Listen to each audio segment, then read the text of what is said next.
safely to Earth. And that seems to be Okay, Terrence, we got to, sorry, I got to break in on that point, Apollo 13, the no campaign that they brought back from the dead. We are ready to make now that final projection on the evening. CBC Decision Desk calling for a no victory numerically tonight. It's going to be a squeaker, maybe as much as 1 percentage point separating the two sides by the end of the evening. Radio-Canada prévoit, si la tendance du vote se maintient, que l'option du non remportera ce référendum. Je répète, à 22h20 heure de l'Est, Radio-Canada prévoit, si la tendance du vote se maintient, que c'est l'option du non qui remportera ce référendum. Donc, avec ces images des gens au Métropolis, une majorité de Québécois, pour la deuxième fois en 15 ans, rejette l'idée. As we said a little while ago, this is no headquarters, and as we said a little while ago here, the no side is going to prevail tonight. There it is, 50.4, 49.6, 96.3 polls reporting.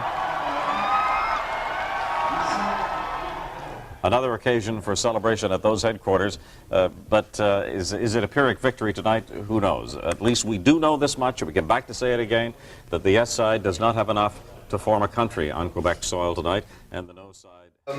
In 1995, I would have been in my first year of high school, which was at Westmount High School. I didn't go to the no rally, because, you know, without maybe proper supervision, I didn't really feel it might have been appropriate to cut class, although a lot of my friends did. Seeing how big the crowds were, I'm kind of glad I didn't go. Having just started high school, I was very politically aware. I was really learning about what politics were all about, and you know what the different sides were. Obviously, didn't really understand any of the subtleties or the level of corruption that I would today. But probably at the time, I would have believed that the issues were black and white. You know, stay in the country, don't stay in the country. The school I went to, it was just assumed that everybody there was on the no side. There was even no question that the yes side was in the wrong and didn't have any reasonable perspective. You know, they were, I'm not going to go so far as to call them the enemy, but nobody agreed with what they were doing in terms of people that I knew. I remember a lot about the referendum. We watched the results on TV. We watched pictures of ballots blowing down the street that had been scrapped for not necessarily legitimate reasons. We remember Parizeau's famous "money and the ethnic vote" line, which, in my view, has prevented me from ever taking anything he's ever said before or since seriously. C'est vrai. C'est vrai.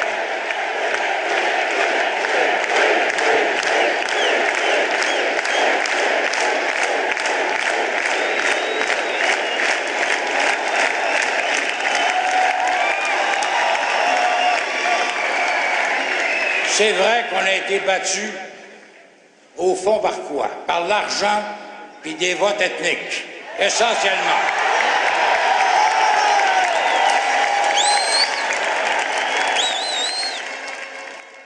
The 1995 referendum, I don't remember much, but there is one thing that was very, very intense. It came at a time when I think, well, if we do the math, 95, I was 15, I guess, or 16, somewhere around that age.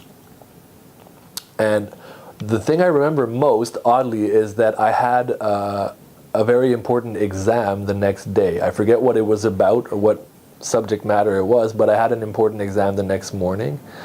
And I remember my parents being very implicated in not the actual, they were implicated in the fact that they worked at the office that people went to vote at. So they gave their time to work there for that day, gave their time. I think they got paid. I'm not going to be blind to that. But anyway, so they were very implicated in that. And when they came back, they had spent the whole day, being immersed in it. So obviously they were all riled up and excited and such. And it was a bit later, I guess 10 or 10:30 or so. And then the results were announced, and From memory, I think it was Parizeau who said, on a été battu par les votes ethniques.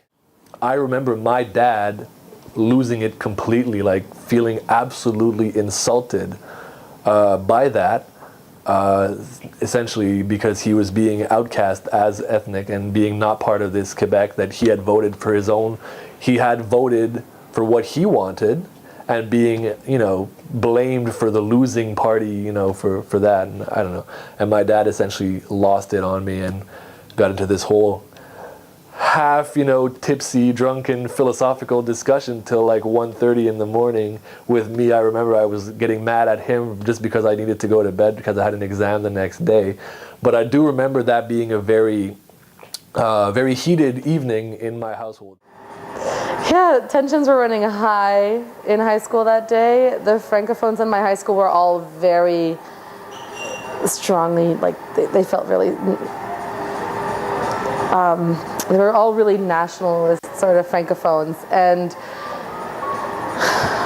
everyone was really disappointed and disheartened that they had not won the referendum. And my principal sent a message out on the intercom saying, basically what he was saying was, I know you must all be really heartbroken and disappointed. And then he let out this big heavy sigh. And he was like, but we just have to, keep it up and get through the day and there'll be another moment. And he really just tried to give everyone this pep talk. Everyone was going to, slit their wrists because they hadn't won the referendum. And the principal almost had tears in his eyes that day walking around the school. And, I remember feeling really strongly one way or the other, but yeah, definitely the teachers and the principal were just heartbroken.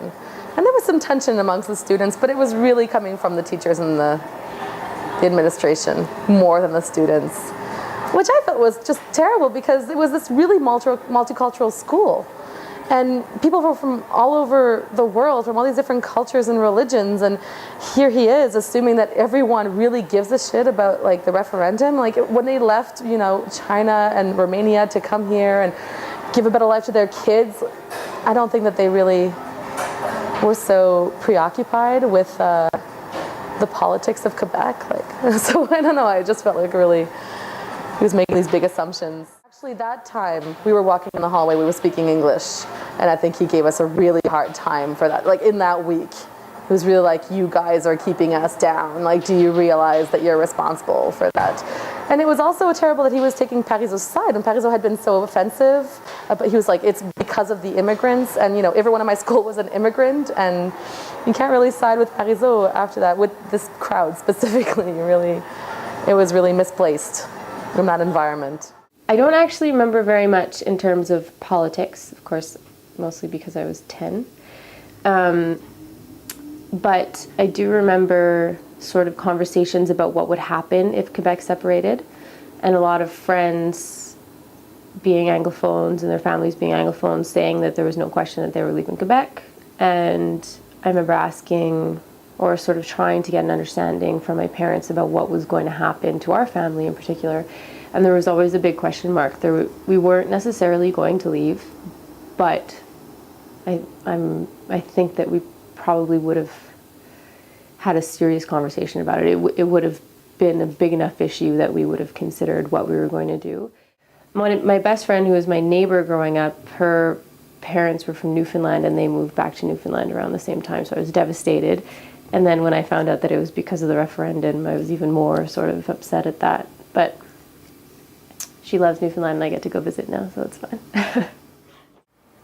Oh yeah. Well, I've seen two referendums in my life, 1980 and 95. And 1980 was so much more different than the 1995 referendum because there was a lot of more passion in the 1980 referendum.